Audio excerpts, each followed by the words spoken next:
मुगल बादशाह अकबर की प्रेम कहानी एक ऐसा प्यार जो सत्ता से भी बड़ा था।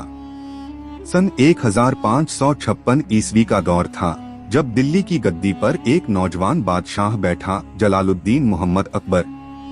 वो जंग के मैदान का शेर था, लेकिन दिल के अंदर एक ऐसा इंसान था जो हर रूह की इज्जत करता था।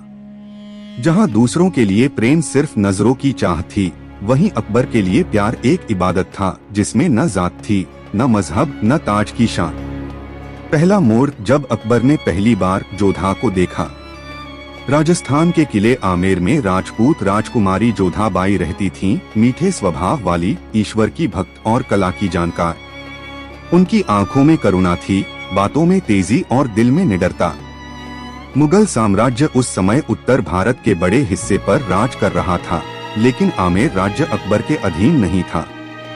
एक दिन जब आमेर के राजा भीमलदेव ने अकबर के खिलाफ युद्ध की ठानी, तब अकबर ने कहा, जंग जीतना आसान है, लेकिन दिल जीतने वाला ही असली बादशाह होता है। इस जंग के बाद अकबर ने आमेर पर कब्जा कर लिया, पर उसने कोई लूटपाट नहीं की, बल्कि उसने संदेश भेजा, मैं तलवार से नहीं, रिश्ते से राज करना चाहता हूँ। यही वह वक्त था जब उसने पहली बार जोधाबाई को देखा। किले के मंदिर में पूजा करती हुई, आरती की लौ में उनका चेहरा दमक रहा था। अकबर कुछ पल के लिए ठहर गया। एक ऐसा बादशाह जिसने सैकड़ों जंगें लड़ी थीं, उस पल अपने ही दिल की जंग हार गया। दूसरा मोड़ एक ऐसा निकाह जो इतिहास में मिसाल बन गया। राजनीति के लिहाज से आमेर और मुगल सल्तनत का मिलन जरूरी था। राजा भीमलदेव ने मजबूरी में अपनी बेटी का रिश्ता अकबर को देने की हामी भरी, लेकिन जोधा ने साफ कहा, मैं किसी से मजबूरी में विवाह नहीं करूंगी।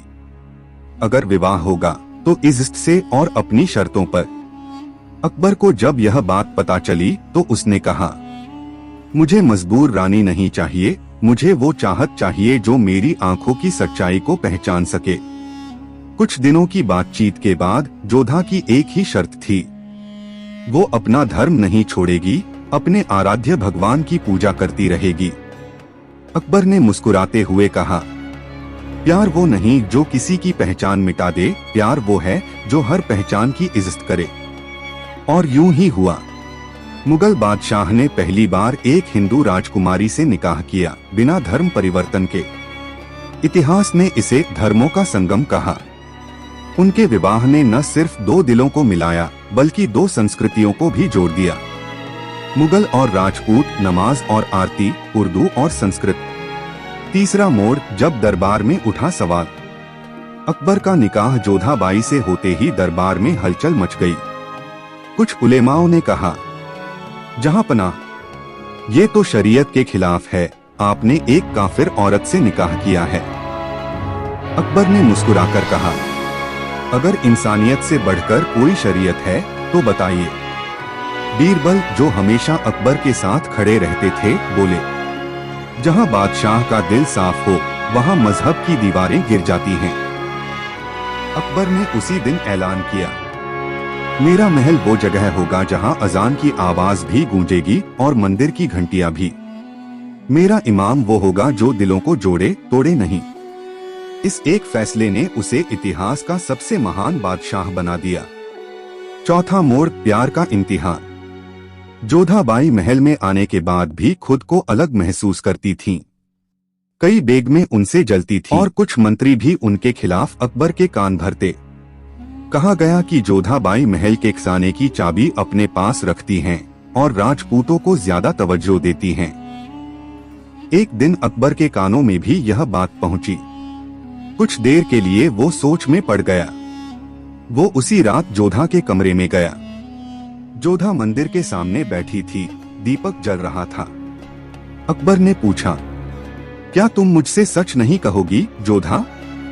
जोधा ने उसकी आंखों में देखा और बोली, बादशाह, अगर भरोसा आंखों से उठ जाए तो लफ्ज भी झूठ लगने लगते हैं। अकबर चुप रहा। वो उसकी आंखों में सच्चाई देख चुका था। अगले ही दिन उसने उन सारे दरबारियों को सजा दी जिन्होंने झूठ फैलाया था, और जोधा से कहा, मुझे अब समझ आया कि हुकूमत तलवार से नहीं, भरोसे से चलती है। 5वां मोड़, जब प्यार इबादत बन गया। अकबर हर रोज फजर की नमाज पढ़ने के बाद जोधा के मंदिर में जाता। वो वहाँ बैठता, आरती देखता और शांति महसूस करता। जोधा कहती, आप मुसलमान होकर मंदिर में क्यों आते हैं? अकबर मुस्कुराता, क्योंकि तुम्हारे ईश्वर और मेरे खुदा में कोई फर्क नहीं। दोनों दिलों में बसने वाले हैं, मस्जिद या मंदिर में नहीं। वो पल सिर्फ दो प्रेमियों का नहीं था, वो मजहब से ऊपर उठे दो इंसानों का मिलन था। 6ठा मोड़, संतान और संतुलन। कुछ साल बाद जोधा बाई ने एक बेटे को जन्म दिया, सलीम जहांगीर। अकबर ने कहा, ये हमारे प्यार की निशानी नहीं, बल्कि दो धर्मों की एकता का प्रतीक है। सलीम के जन्म पर अकबर ने पूरे साम्राज्य में जश्न मनाया, मंदिरों में दिए जलवाएं और मस्जिदों में दुआएं करवाएं। वो चाहता था कि उसका बेटा उस मोहब्बत की विरासत को आगे बढ़ाए जो नफरत की दीवारें तोड़ती है। 7वां मोड़, जब दूरी आई। राजनीति ने फिर से जहर घोला। सलीम की परवरिश और उत्तराधिकार के सवाल पर अकबर और जोधा के बीच खटास बढ़ी। एक बार सलीम ने बगावत कर दी, जिससे अकबर बहुत आहत हुआ। वो महीनों तक जोधा से बात नहीं करता रहा। लेकिन एक रात जब अकबर बीमार पड़ा, तो सबकी आंखों से दूर जोधा ही उसकी देखभाल करती रही। उसने उसकी दवा, उसका खाना सब खुद बनाया। अकबर ने कहा, मैंने कई सल्तनतें जीती, मगर सबसे बड़ी सल्तनत तुम्हारे प्यार की है। आखिरी मोड़, विरासत जो जिंदा रही। अकबर की मौत के बाद जोधा ने महल के मंदिर को कभी नहीं छोड़ा। वो कहती थी, जिसने मेरे ईश्वर को भी अपनाया, वो खुदा के सबसे करीब इंसान थे। इतिहास गवाह है कि अकबर ने अपने राज में कभी किसी धर्म पर पाबंदी नहीं लगाई।